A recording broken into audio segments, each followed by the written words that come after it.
Изминали 28 години от покръстването на Русия. Княз Владимир събрал синовете си в Киев. Той чувствал, че приближава краят на дните му. Владимир имал 12 сина от различни жени. Сред тях били и тримата, за които сега ще разкажем. Единият от големите синове бил Святополк. Неговата майка била гъркиня. Двама от по-малките синове на княза, чиято майка била българка, се казвали Борис и Глеб. Здравей, братко Борис. Здравей, братко Святополк. Все се молиш, но не разбирам, какво толкова намери в него. Той е трябвало да царува, а вместо това е избрал смъртта. Това не е мъжка постъпка. Боя се, че не мога да ти обясня, братко. Някога сам ще го разбереш. А знаеш ли защо татко ни извика? Извиках всички ви, за да ви дам своята бащинска благословия.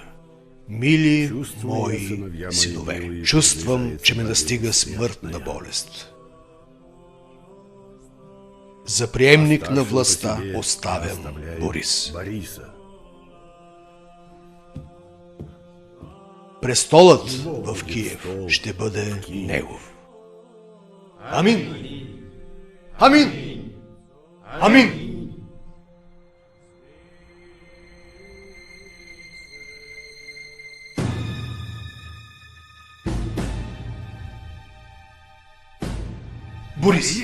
Борис в Киев. Всички сте такива светци. А къде е святата ви справедливост? Законът трябва да се спазва. А по закон аз съм по-големия брат. Престолът трябва да е мой. И ще бъде в момента, в който изнесат старецът с краката напред. Киев ще бъде мой.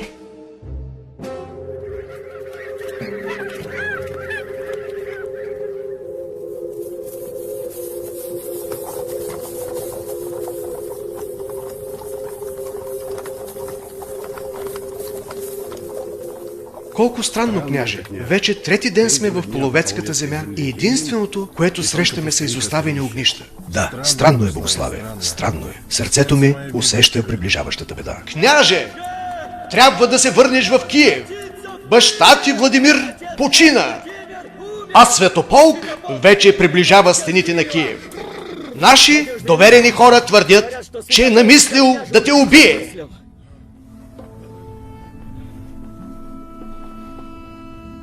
Не трябва да губим никакво време, княже. Дружината на баща ти е с теб. Ако нападнем първи, ще се пролее по-малко кръв. Хората на Святополк ще се обърнат срещу теб.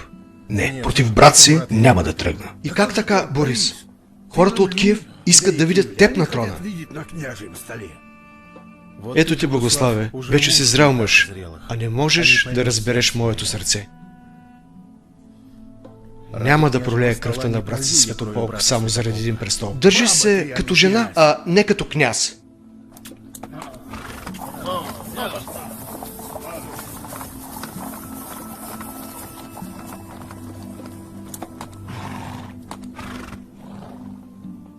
Вие не искате ли да заминете?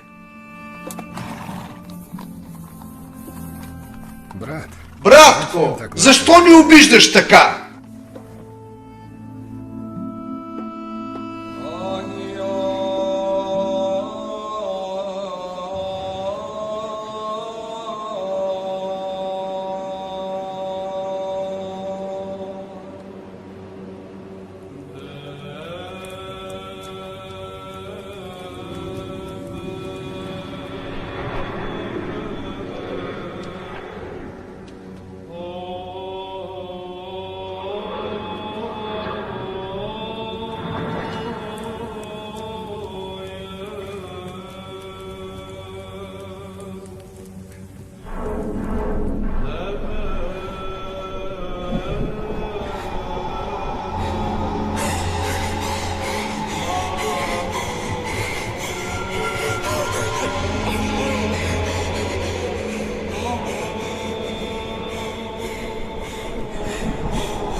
Подгответе ладията! Заминаваме за Киев!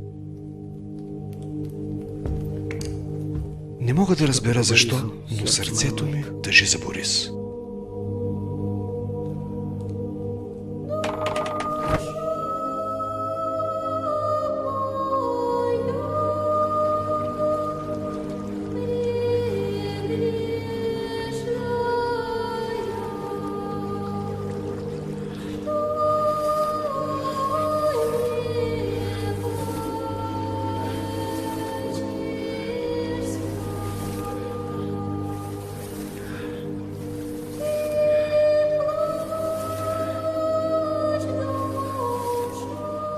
Какво е това там? Торчин! Като че ли нас посрещат? Посрещат ни, княже! Спасявайте се! Святополк уби Борис! Какво е това, Торчин?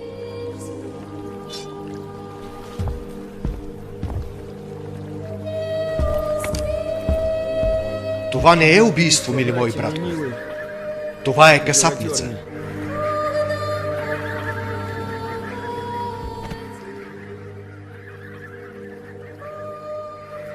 Изведнъж се появил окаяният Святополк с множество печенеги. Ярослав, средният син на княз Владимир, излязъл на брега на река Алта и застанал на мястото, на което бил убит Свети Борис. Пуснали се противниците в битка и се сражавали цял ден и едва при вечер Ярослав започнал да надделява. Нещастният Святополк се обърнал в бягство и се отправил към пустинно място, където безчестно умрял. Безчестно скончался.